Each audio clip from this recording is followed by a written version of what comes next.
आप सबको मेरा नमस्कार हो। आज मैं आपको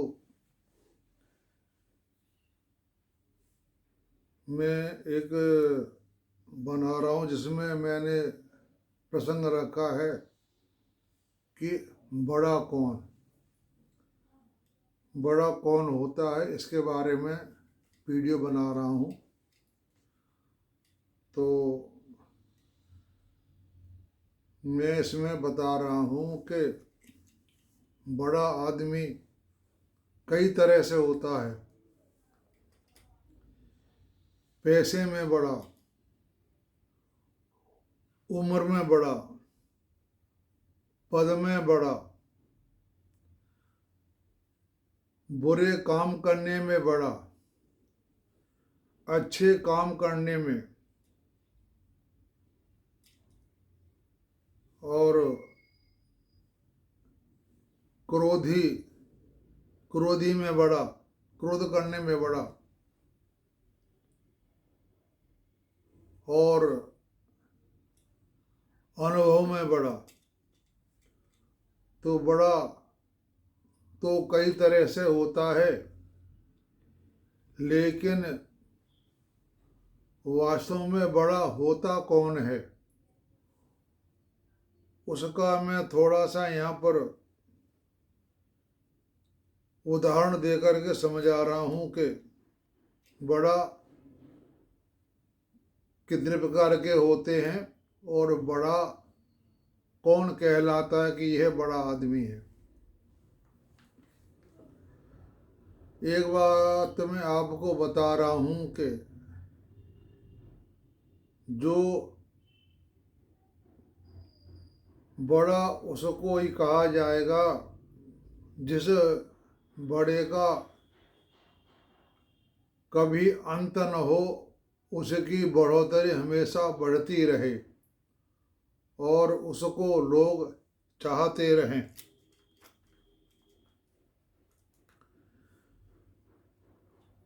तो पहले मैं आपको बताता हूँ कि बड़ा आदमी कैसे बन सकता है। उसके कुछ नियम मैं आपको बताता हूँ, क्योंकि यह तो आपको सब पता है और मैं भी आपको बार बार कहता रहता हूँ कि मनुष्य बड़े भाग्य से मिलता है। तो सबसे पहली तो बात यह है कि जीवों के अंदर सबसे बड़ा मनुष्य है।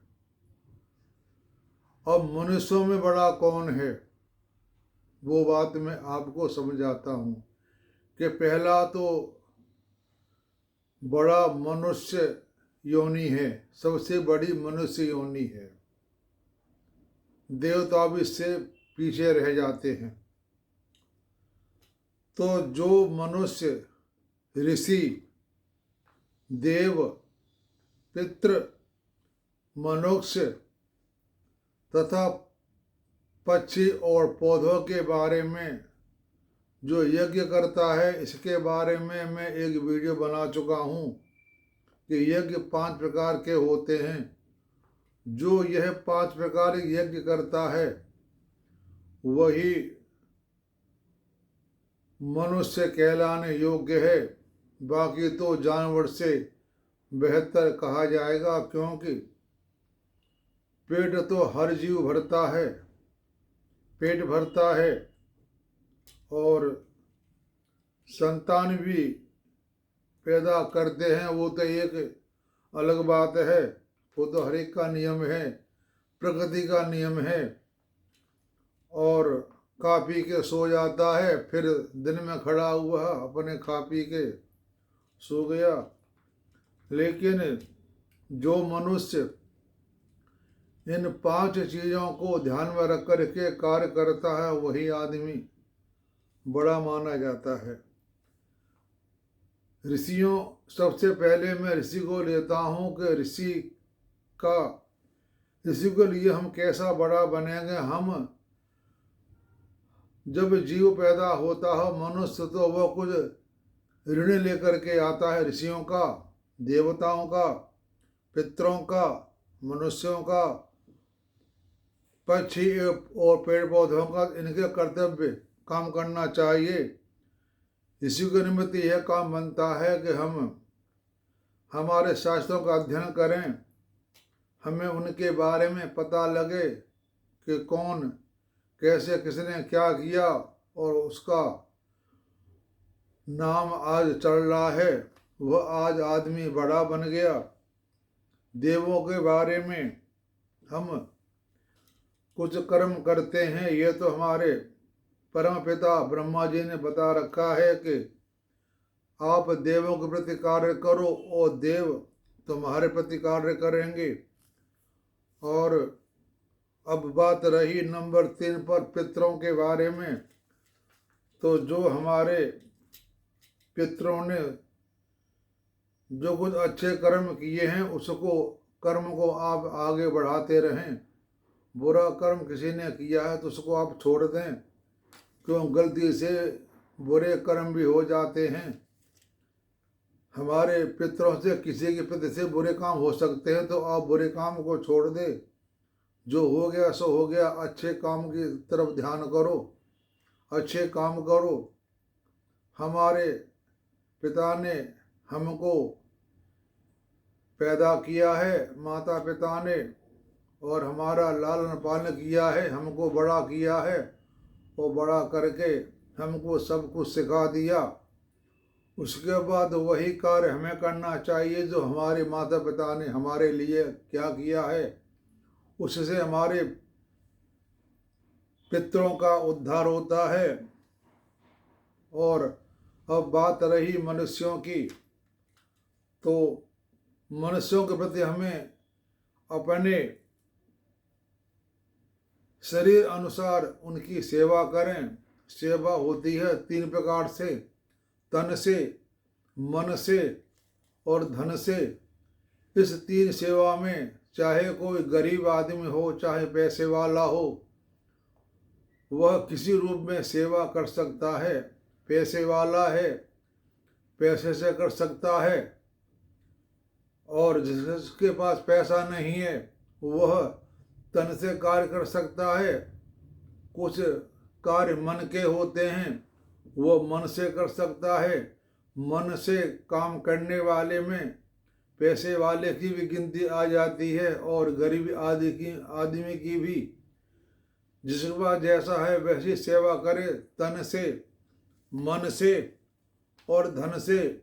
और पेड़ पौधों की सुरक्षा करे, क्योंकि पेड़ पौधों के ऐसे जल्दी से काट देना कोई अच्छी बात नहीं है। कहते हैं कि अगर हम पेड़ पौधे नहीं काटेंगे तो हमारा गुजारा कैसे होगा, हमको लकड़ी चाहिए। ठीक है, आपको लकड़ी चाहिए, हर चीज का एक अंत होता है। पेड़ पौधे भी एक जीव होते हैं, उनका भी समय आता है। तो क्रमानुसार वो एक दिन पेड़ भी सूख जाते हैं। जब पेड़ का सूखने का समय आ जाए उसे काट दो। हरे पेड़ पौधों को काटने का पाप लगता है, ये बात आपको मैं समझा देता हूँ। क्योंकि हमारा काम किसी को मारना नहीं होता, हमारा काम होता है उसकी सहायता करें। पैदा करना और मारना ये तो भगवान के हाथ में है। अब आप कहेंगे कि हम फसल काटते उसे हम काटते हैं, तो मैंने आपसे पहले ही कह दिया कि हर पेड़ का कुछ समय होता है, उसके बाद पेड़ पक जाता है। उसके बाद हम फसल को काटते हैं, उसमें हमें कोई दोष नहीं लगता, क्योंकि उसको हम नहीं काटेंगे तो वो वैसे ही सूख जाएगा। तो जब हम अपने अन्न के जो पौधे, किसान लोग जो फसल करते हैं उसको कच्ची काटना पाप होता है। जब वो पक जाते हैं उनको काट लो तो उसमें कोई पाप नहीं माना जाता। तो इसलिए हमको जंगल के पेड़ पौधे ऐसे व्यर्थ में नहीं काटना चाहिए, जिससे प्रकृति का नुकसान होता है। जहाँ पौधे कम होते हैं वहाँ बरसात का भी कम होती है। तो यह ऐसे पौधे काटना भी एक पाप है। इस बात को आप ध्यान से समझें, क्योंकि वह एक जीव है। जीव की हिंसा करना सनातन धर्म में पाप माना जाता है। इसलिए मेरा आप सबसे अनुरोध है कि आप ऐसे पेड़ पौधों को मत काटो, क्योंकि पेड़ पौधों से हमें छाया मिलती है, पक्षी भी बैठते हैं, अपना घर बनाते हैं। अगर हम ऐसे पौधे बड़े बड़े पेड़ काटते रहेंगे तो बेचारे पक्षी अपना निवास कहाँ करेंगे। पहले तो पक्षी घरों में कच्चे घर होते थे और छप्पर होते थे, तो उसमें अपना घोंसला बना लेते थे। अब वह छप्पर का जो था रिवाज वो भी ख़त्म हो गया। अब क्या गांव हो क्या शहर, हर जगह पक्के मकान बन गए। मकान हम बनाते गए, पेड़ पौधे काटते गए, तो बेचारे पक्षी कहाँ रहेंगे। इसका भी हमको ध्यान रखना चाहिए। तो ये पक्षियों के प्रति काम हो गया। और जहाँ तक हो सके आप पक्षियों को दाना चुगाएं। वैसे तो भगवान सबका ख्याल रखते हैं, लेकिन मनुष्य जीवन का यह कर्तव्य है कि वह सबका ख्याल रखे, इसी में हमारी भलाई है। तो एक जगह कहा गया है कि एक श्लोक है संस्कृत में, इसको मैं पढ़ रहा हूँ, उसे आप ध्यान से सुनना, इसका आप अध्ययन करें। अगर आपको संस्कृत नहीं आती है तो इसका मैं हिंदी में अर्थ भी बताऊंगा। उस अर्थ को लेकर के, उस भाव को लेकर के आप वह काम करें तो आपका इसका भावार्थ मिल जाएगा। ओम भद्रम कर्णेव शृणुयाम देवा भद्रम पश्येमाक्षभिर्यजत्राः स्थिरैरङ्गे तुष्ट्वा गुंग सस्तनुभिरव्य सेम देवहितं यदायुः स्वस्ति न इंद्रो वज्रस्वाहा स्वस्ति न पूषा विश्ववेदाः स्वस्ति नस्तारक्षो अरिष्टनेमि स्वस्ति नो बृहस्पति धातु। हम सदा भगवान की आराधना ही लगे रहें। तो इसका अर्थ यह होता है कि हम सदा भगवान की आराधना में ही लगे रहें, न केवल कानों से सुने, नेत्रों से भी सुने। हम भगवान का यजन करते हुए कानों से कल्याण का वचन सुने, नेत्रों से कल्याण देखें, अच्छा देखें, सुदृढ़ अंगों से एवं शरीर से भगवान की स्तुति करते हुए हम लोग जो आराध्य देव परमात्मा का काम आ सके उसका उपभोग करें। सब और फैले हुए सुयश वाले इंद्र हमारे लिए कल्याण का पोषण करें। संपूर्ण विश्व का ज्ञान रखने वाले हमारे लिए कल्याण का पोषण करें। यानी वह भी इसलिए कि हम उनके द्वारा भगवान का स्तवन करते रहें, हमारी आयु भोग विलास या प्रमाद में न बीते, हम ऐसी आयु मिले कि भगवान के कार्य में आ सके। देवता हमारी प्रत्येक इंद्रियों में व्याप्त रहकर उसका संरक्षण और संचालन करते हैं। उनके अनुकूल रहने से हमारी इंद्रियां सुगमता पूर्वक सन्मार्ग में लगी रह सकती हैं। अतः उनसे प्रार्थना करना उचित है।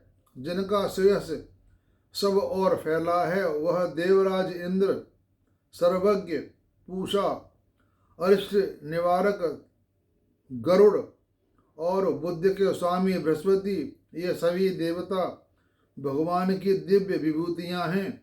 ये सदा हमारे कल्याण का पोषण करें। इनकी कृपा से हमारे साथ प्राणी मात्र का कल्याण होता रहे। इसमें नाम आया है गरुड़ का।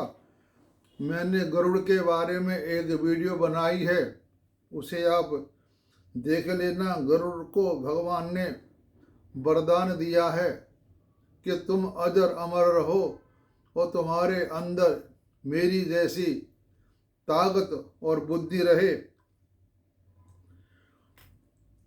तो बुद्धि, मन और इंद्रियां, हमारा जो मन है, इंद्रियां मन से कहती हैं कि यह काम करो। जैसे हमने आंख से कोई अच्छी वस्तु देखी तो हमारा मन ललचाया कि हम भी ऐसा काम करें, तो वह मन से कहता है कि मन तुम ये ऐसी युति करो कि हमें ये हमारा ये काम हो जाए। जब मन उस ओर चलता है तो फिर बात आती है बुद्धि के ऊपर। मन बुद्धि से पूछता है कि मैं ये काम करूं कि ना करूं। तब बुद्धि उसका उत्तर देती है। बुद्धि उत्तर देती है, हम उस पर ध्यान नहीं देते। अब बुद्धि जो है वो किसकी प्रेरणा से हमको हाँ या ना करती है, क्योंकि उस बुद्धि के प्रेरक हैं ब्रह्म। यानी सारी बात को लेकर के जब हम जाते हैं तो सारी बात ब्रह्म पर आती है। लेकिन हम देवताओं के निमित्त शुभ कार्य करेंगे तो देवता हमारी बुद्धि को ठीक रखेंगे, तो हम अपना कार्य सही कर सकेंगे।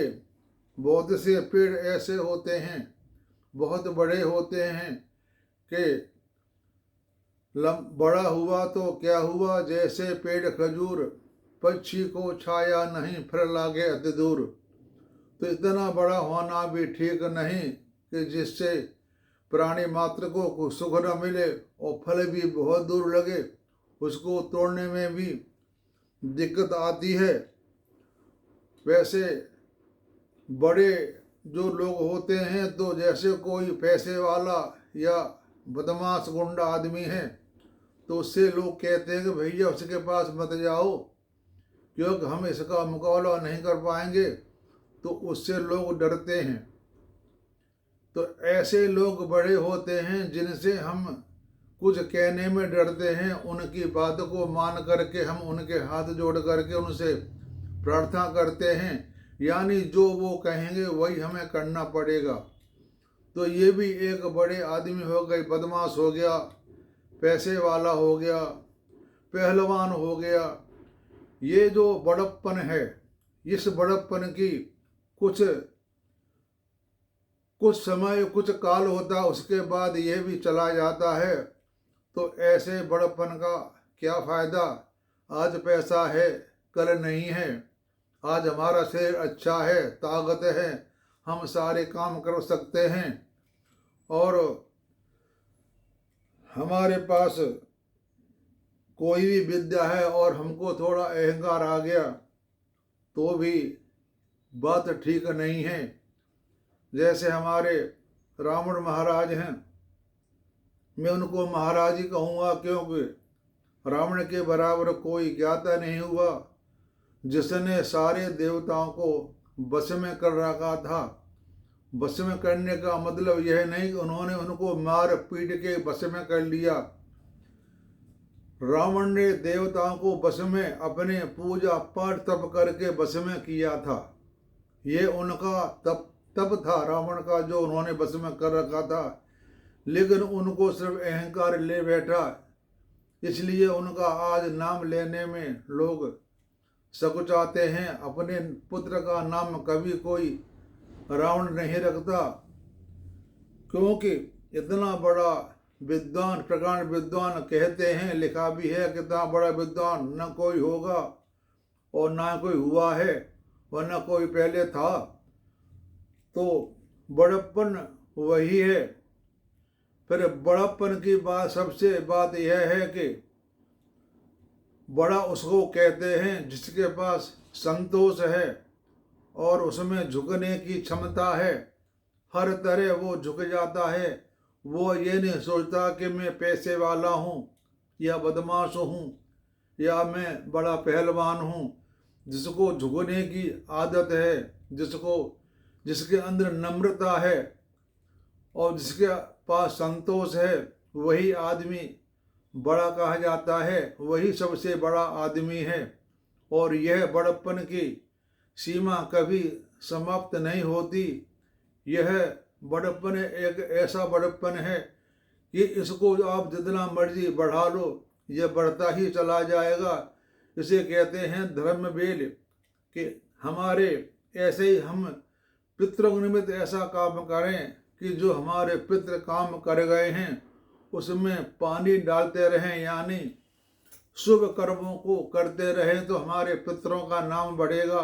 कहते हैं किसने काम किया कि ये फलाने का बेटा था, उसने ये काम किया, तो उसका नाम होता है। फिर जो करता है उसका भी नाम होता है।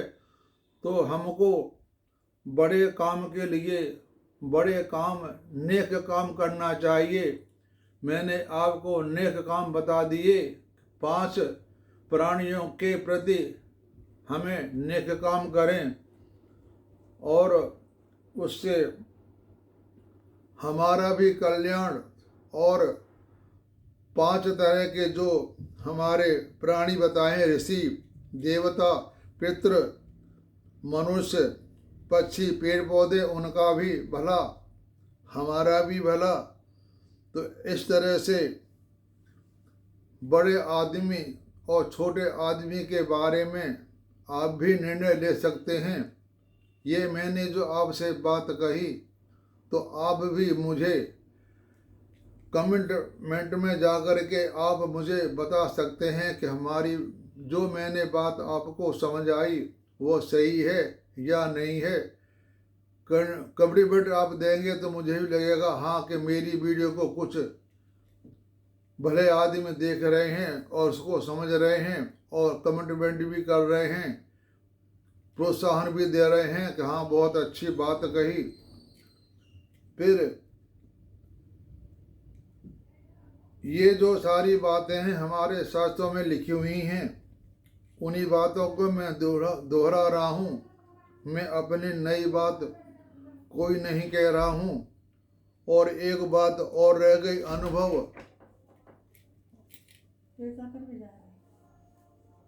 अनुभव भी बहुत बड़ा होता है, जिसे कहते हैं अनुभवी। तो मनुष्य को जो अनुभव होता है वो उम्र के हिसाब से होता है।